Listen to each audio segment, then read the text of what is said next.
नमस्कार, आप देख रहे हैं एएनएस मीडिया ग्रुप। मैं इसके रंजन उद्योग व्यापार की खास खबरों के साथ। दोस्तों, अभी मैं मौजूद हूं दिल्ली के जनपद द इम्पीरियल होटल में, जहां the roller flour mills federation of India की एजीएम की मीटिंग बुलाई गई है।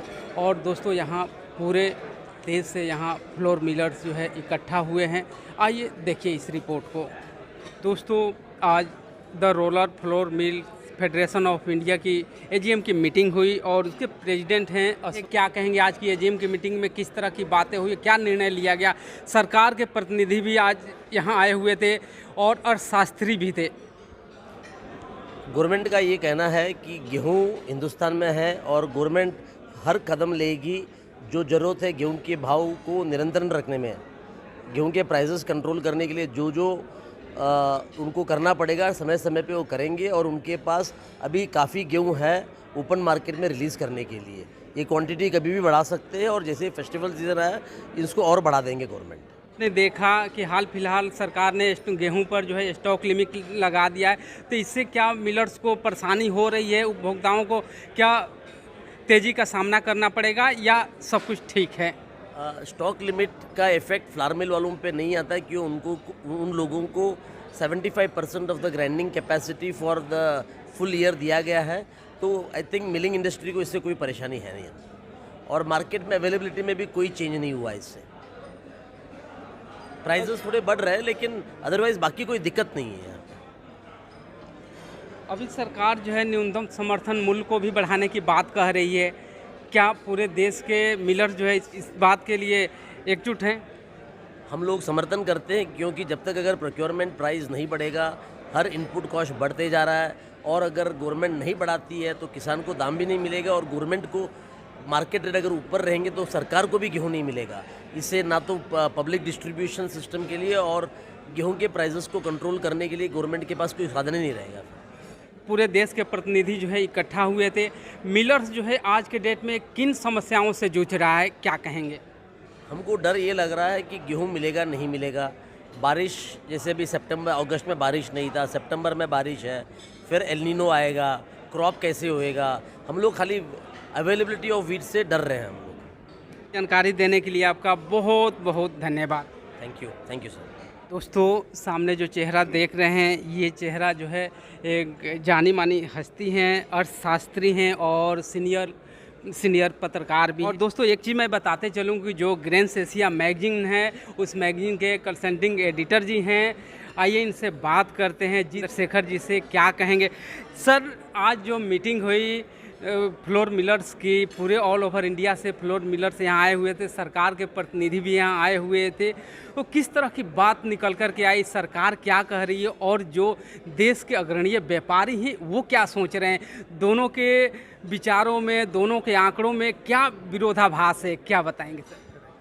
पिछले 2 साल से, यानी कि 2022 और 2023 दोनों साल में हमारा गेहूं का उत्पादन काफ़ी कम हो चुका है। सरकार के जो आंकड़े हैं 112 मिलियन टन उतना नहीं है। मेरा खुद का एस्टिमेट है और इंडस्ट्री का भी एस्टिमेट सिर्फ 100 मिलियन टन है, यानी कि सरकार का नंबर कम से कम 10% ज़्यादा सरकार ने बताया है, वो वास्तव में वो काफ़ी कम है। दिस इज़ एक पहला पॉइंट। दूसरा पॉइंट है इसका सबूत क्या है कि 10% उत्पादन कम है का सबूत क्या है? 3 सबूत है। एक है फूड कॉरपोरेशन ऑफ इंडिया का जो प्रोक्योरमेंट है, वो अपना लक्ष्य से काफ़ी कम उनका प्रोक्योरमेंट हुआ था 2022 में, वैसे ही हुआ है 2023 में भी। 2022 में 35 मिलियन टन लक्ष्य जो था, उसके सामने इनका प्रोक्योरमेंट सिर्फ 19 मिलियन टन का प्रोक्योरमेंट हुआ, यानी कि लगभग 50% ही हो पाया। और 2023 में भी इनका जो लक्ष्य था 34 और 35 मिलियन टन, उसका तुलना में इनका प्रोक्योरमेंट सिर्फ 26 मिलियन टन्स का हुआ है।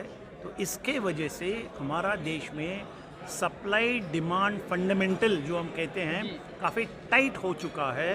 इस टाइटनेस के वजह से भाव, ओपन मार्केट प्राइसेस बढ़ रहे हैं, और ओपन मार्केट प्राइसेस जैसे बढ़ने लगा, पिछले साल 2022 मई महीने में सरकार ने निर्यात पर पाबंदी लगा दी।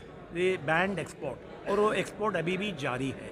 तो इसका एक बड़ा महत्वपूर्ण असर हम देख रहे हैं गेहूं पर, क्लाइमेट चेंज का, ग्लोबल वार्मिंग और क्लाइमेट चेंज।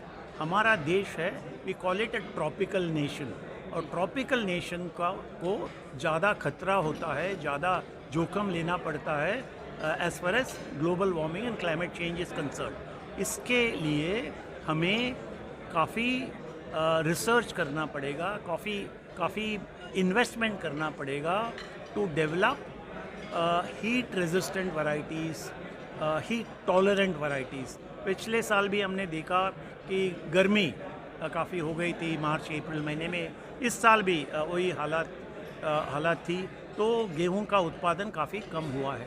आगे जा कर के कोई गारंटी नहीं कि अपना गेहूं का उत्पादन बढ़ेगा, बढ़ने के बजाय खतरा ज़्यादा है कि हमारा गेहूं का उत्पादन घट सकता है। तो 2024 का हम देखेंगे आगे 6-8 महीने में क्या हो सकता है। मेरा अनुमान है, आज का तारीख में मेरा अनुमान है कि ये जो साउथ वेस्ट मानसून, दक्षिण पश्चिम मानसून अब धीरे धीरे निकल रहा है, चला जा रहा है, मगर उसमें काफ़ी डेफिशिएंसी या डेफिसिट है मानसून। इस डेफिसिट मानसून के वजह से ज़मीन की नमी काफ़ी कम है, और आगे जा कर के नवंबर महीने में जब गेहूं की बुवाई होगी तभी ज़मीन में ज़्यादा नमी नहीं रहेगी, और दिसंबर जनवरी में हमें विंटर रेन्स, बरसात चाहिए हमें, मगर एल नीनो जनवरी फरवरी तक जारी रहेगा।